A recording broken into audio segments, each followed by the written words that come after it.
The presynaptic neuromuscular nerve ending contains membranous vesicles prepared to release its stored neurotransmitter, acetylcholine. Neuronal stimulation initiates a cascade of events that leads to the fusion of the neurotransmitter-containing vesicle with a nerve membrane. This process is facilitated by a group of proteins comprising the snare complex.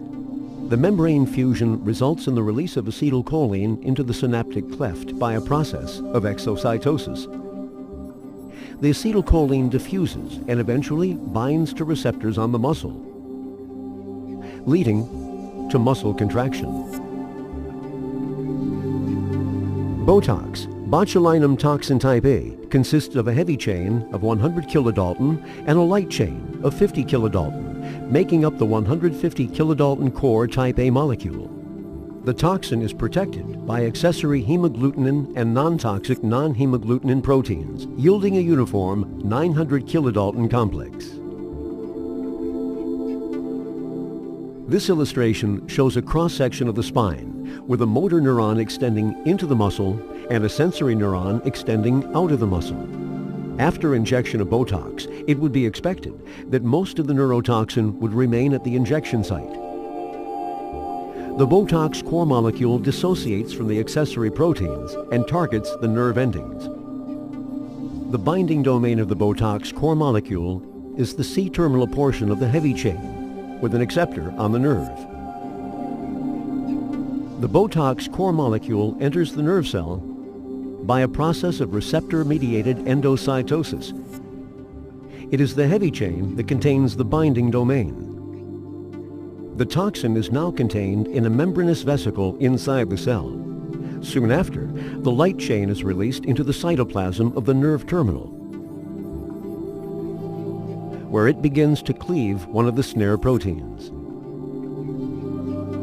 In motor neurons, the light chain of the Botox core molecule blocks the release of acetylcholine by cleaving SNAP25, which is an essential component of the snare complex.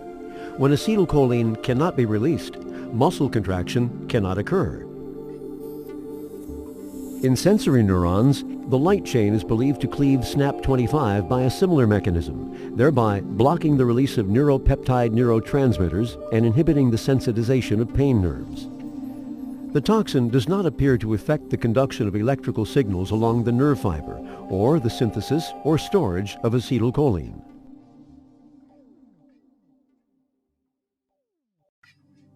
Indications: cervical dystonia.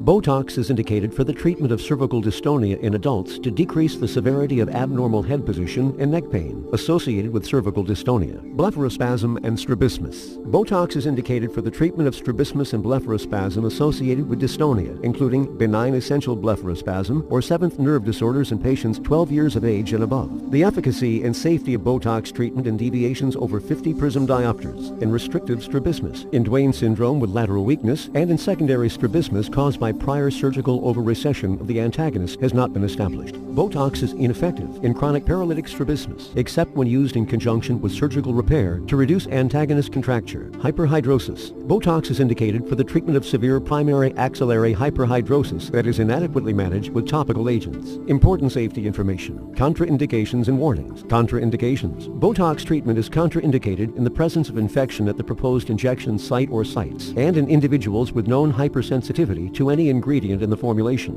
Warnings: the recommended dosage and frequency of administration of Botox should not be exceeded. Risks resulting from administration at higher doses are not known. Serious and/or immediate hypersensitivity reactions have been rarely reported. These reactions include anaphylaxis, urticaria, soft tissue edema, and dyspnea. If such a reaction occurs, further Botox injection should be discontinued and appropriate medical therapy immediately instituted. Patients with peripheral motor neuropathic diseases, for example, amyotrophic lateral sclerosis or motor neuropathy, or neuromuscular junctional disorders such as myasthenia gravis or Lambert-Eaton syndrome, should only receive Botox treatment with caution. Patients with neuromuscular disorders may be at increased risk of clinically significant systemic effects, including severe dysphagia and respiratory compromise from typical Botox doses. Important safety information: adverse events. General: there have been rare spontaneous reports of death, sometimes associated with dysphagia, pneumonia, and/or other significant debility or anaphylaxis after treatment with botulinum toxin. There have been rare reports of adverse events events involving the cardiovascular system. Cervical dystonia. The most frequently reported adverse reactions in patients with cervical dystonia following Botox injection are dysphagia, 19%, upper respiratory infection, 12%, neck pain, 11%, and headache, 11%. Blepharospasm. The most frequently reported treatment-related adverse reactions in blepharospasm patients following Botox injection are ptosis, 20.8%, superficial punctate keratostis, 6.3%, and eye dryness, 6.3%. Hyperhidrosis. The most frequently reported adverse events, 3% to 10% of patients following Botox injection, were injection site pain and hemorrhage, non-axillary sweating, infection, pharyngitis, flu syndrome, headache, fever, neck or back pain, pruritus, and anxiety. Please refer to full prescribing information.